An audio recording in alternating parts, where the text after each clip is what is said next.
Sah, pemerintah menetapkan upah minimum tahun 2021 tidak naik.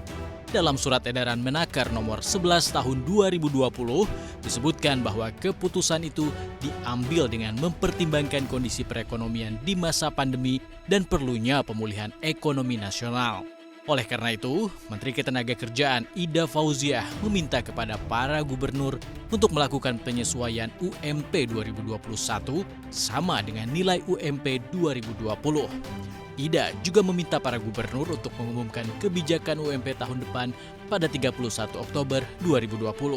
Jika dilihat dalam beberapa tahun terakhir, kenaikan upah minimum setiap tahunnya masih berada di kisaran 8%. Pada 2020, upah minimum ditetapkan sebesar 8,51% yang berasal dari pertumbuhan ekonomi 5,12% dan inflasi 3,39%.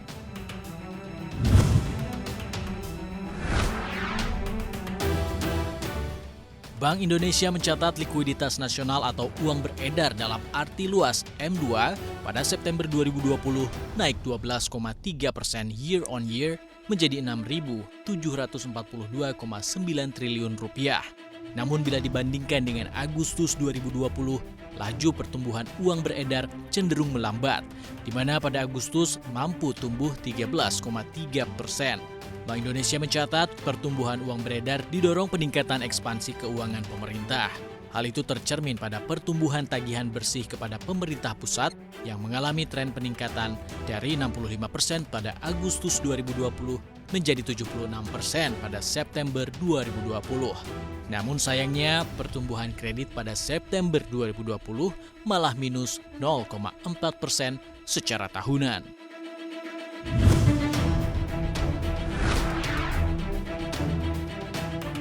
Tahun 2020, pasar modal di berbagai belahan dunia harus tertekan akibat pandemi COVID-19.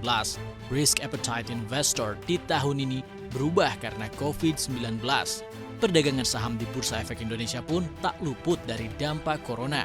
Transaksi di BEI sejak awal 2020 praktis lesu karena COVID-19. Meski begitu, di tahun 2021, Otoritas Bursa Efek Indonesia menargetkan rata-rata nilai transaksi harian pada tahun 2021 mencapai 8,5 triliun rupiah. Target tersebut mempertimbangkan rata nilai transaksi harian bursa di tahun ini yang tercatat hanya sebesar 7,8 triliun rupiah. Direktur Pengembangan BEI Hasan Fauzi mengatakan beberapa katalis yang mendorong kenaikan transaksi tersebut diantaranya optimisme membaiknya pertumbuhan ekonomi domestik di tahun depan. Hal ini juga terlihat dari meningkatnya aktivitas investor domestik retail. Otoritas BEI juga menargetkan jumlah pencatatan efek baru pada tahun depan menjadi 30 pencatatan efek baru. Target itu terdiri dari pencatatan efek saham, obligasi korporasi baru, dan pencatatan efek lainnya meliputi exchange traded fund, serta dana investasi real estate dan efek beragun aset.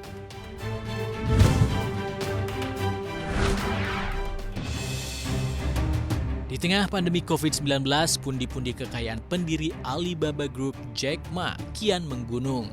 Jack Ma akan menjadi orang terkaya ke-11 di dunia setelah perusahaan besutannya Ant Group melakukan penawaran umum saham perdana atau IPO di 2 bursa saham sekaligus. Ant Group akan melakukan dual listing alias mencatatkan saham perdana di 2 bursa sekaligus, yakni Hong Kong dan Shanghai. Harga perdana Ant Group di Hong Kong yakni $80 Hong Kong atau 10,32 dolar AS per saham, sementara di Shanghai sebesar 68,8 yuan atau senilai 10,26 dolar AS per saham.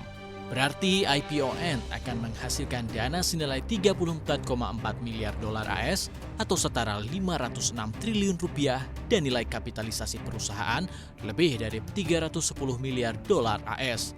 Ini menjadi rekor IPO terbesar karena rekor sebelumnya dipegang oleh perusahaan minyak Arab Saudi yakni Saudi Aramco. Jack Ma kini memiliki saham Ant sebesar 8,8%, artinya porsi saham tersebut senilai 27,4 miliar dolar AS atau setara 403 triliun rupiah.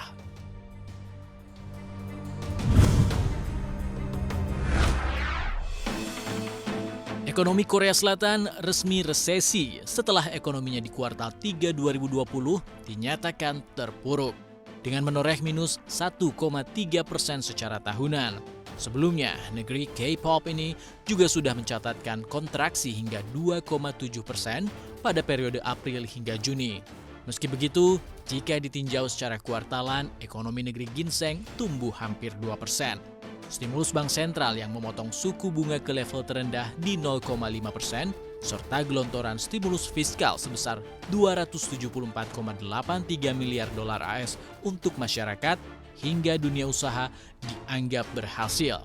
Hasil signifikan terlihat dari melonjaknya ekspor sebesar 15,6% secara kuartalan di periode Juni ke September yang membalikan rekor kontraksi 16,1% pada kuartal sebelumnya. Pertumbuhan ekspor dipicu oleh permintaan China untuk belanja mesin dan peralatan transportasi.